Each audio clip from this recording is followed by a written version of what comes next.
Allah başlasın.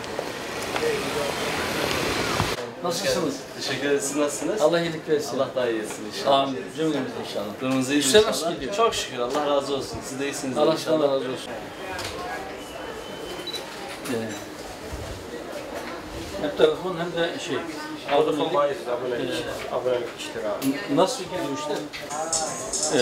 İşlerin güzel olması iyidir. İnşallah daha güzel olsun. İnşallah. Hoş geldiniz. Nasılsınız? İyi misiniz? Teşekkür ediyorum. Sağ olun. Sağ olun. Allah razı olsun. Allah sizden razı olsun. Hoş geldiniz efendim. Sizleri iyi görsün. Biz de iyi daha iyi olur. Hayırlı işler. Hayırlı işler. Hep öyle. Nasılsınız? İyisiniz? İyi, sağ olun, siz nasılsınız? Allah iyilik versin. Sabır, şahat, afiyet versin. Amin Hayırlı inşallah. işler versin. Allah razı olsun. Nasıl Çok sağ olun. gidiyor işte? Ayağınıza- Elhamdülillah iyiyiz, memnunuz. Şikayetimiz yok. Biz burayı yeni açtık. Yeni açtınız. 2 ay oldu buraya açalı. Bereketli olsun inşallah. İnşallah. Allah Memnunuz pişman ama olmasın. elhamdülillah. İnşallah.